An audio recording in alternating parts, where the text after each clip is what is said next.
So, good morning, afternoon, wherever. So, today we'll look at verse 28 of the 37 practices of Bodhisattvas. So, I'll read it first. Seeing even hearers and solitary realizers who accomplish only their own good strive as if to put out a fire on their head, for the sake of all beings, make enthusiastic effort, the source of all good qualities. This is the practice of bodhisattvas. So this verse is about perfection number 4, which is translated in different ways. Here it says enthusiastic effort. Sometimes it's translated as joyous effort, perseverance, enthusiasm, effort. What does Venerable use?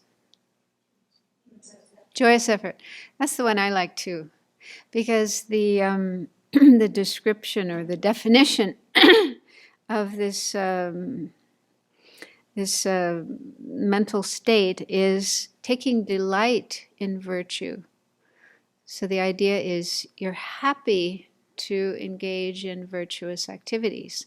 You're not doing virtue because you feel like you have to do it. Somebody's going to scold you if you don't do it. It's a burden and you're doing it really reluctantly. But you're joyful. You're really joyful to engage in virtue. So I think it's nice to include the term joyous in there rather than just effort. Effort can sound like, let's make effort. Yeah, joyous effort. And this joy comes, as I understand it, it comes because you really have investigated and come to the understanding that virtue is a good thing to do. It's the cause of happiness. That's actually the meaning of virtue. Virtue is what brings happiness, both for yourself, also for others. And this is all kinds of happiness. Happiness of samsara, and all the way up to the happiness of enlightenment. So we all want to be happy, as the Tibetans are always saying. Every sentient being wants to be happy. Every sentient being wants to avoid suffering. So how do we get happiness? You can't buy it in the supermarket. But we have to create the causes for it. And the causes for happiness are virtuous actions and virtuous states of mind.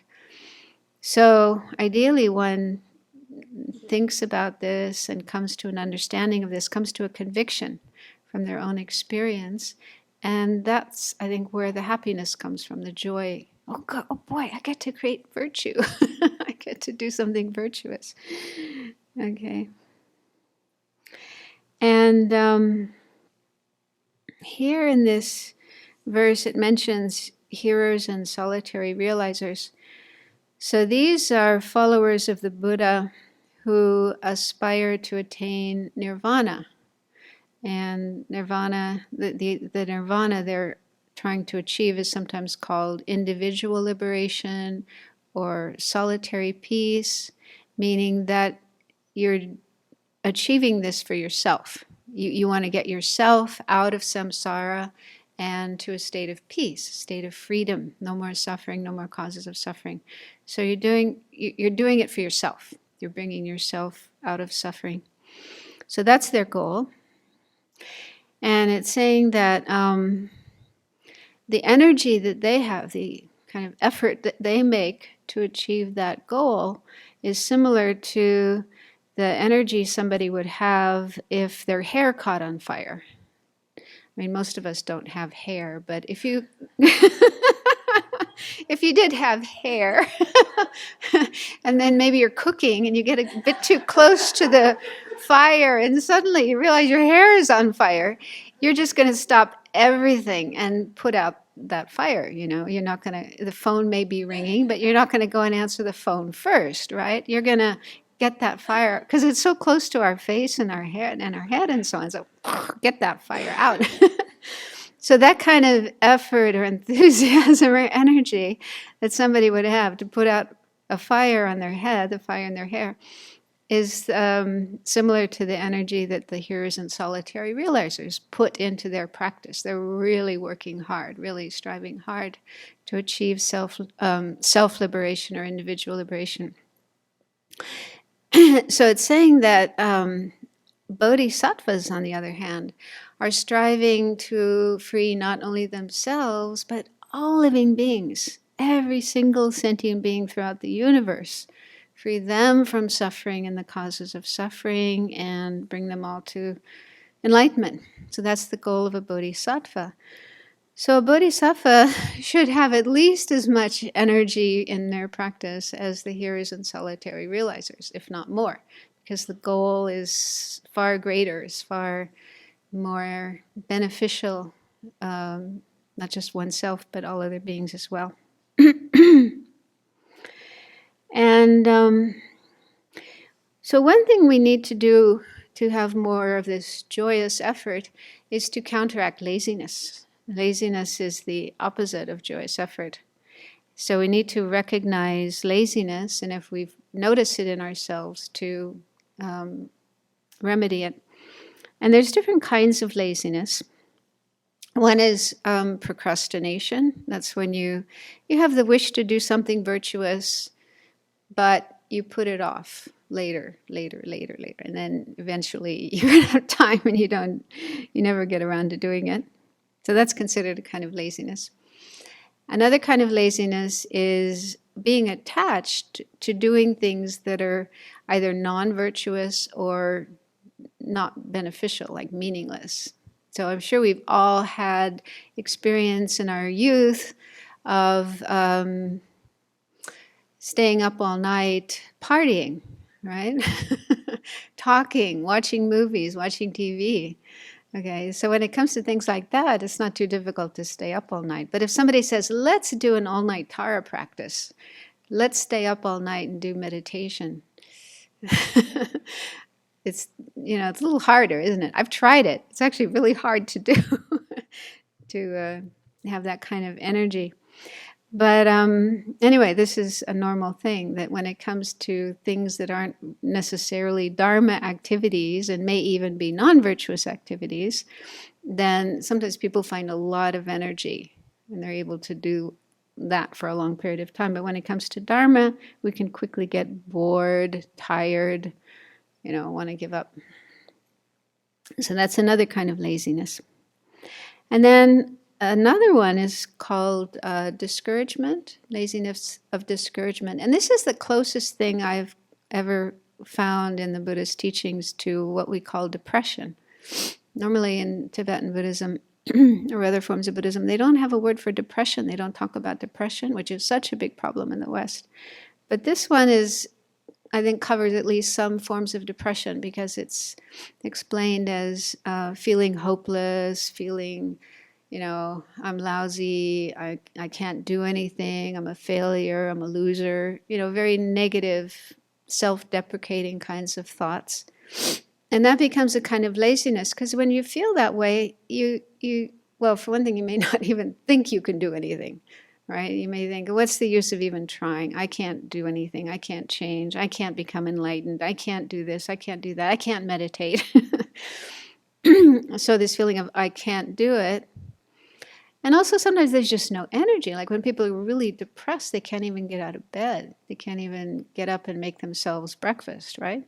So it really does bring your energy down, even to do ordinary things in life. So of course there's different kinds of depression, and sometimes it's necessary to seek professional help and take medication and so on. But when it comes to Dharma, if it's just a question of, oh, yeah, there's enlightenment, but I don't think I could do it. Oh, meditation, I've tried, but it doesn't work. That kind of thing. So that would be this kind of laziness. And sometimes they talk about another kind of laziness, which is just plain laziness, like being attached to sleep, lying around, doing nothing, right? What we normally consider laziness. So we need to recognize if we are, if at least sometimes, I don't see too much laziness here. Here there seems to be a lot of energy going on. But there may be times when we are afflicted by one or more of these lazinesses. So we need to recognize it and recognize that this is just a state of mind, and I don't have to believe in it. It's not me. It's temporary. And then there are different antidotes, such as meditating on the preciousness of the human life.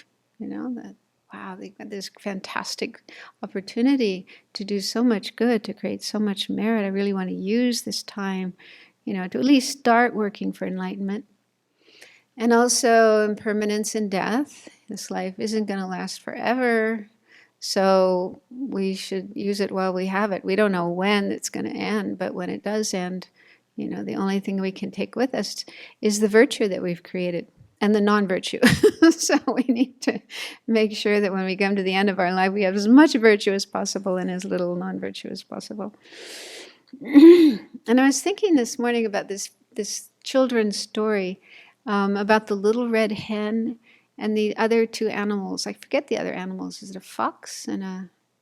Do you know what I'm talking about? Maybe you're all too young. Huh?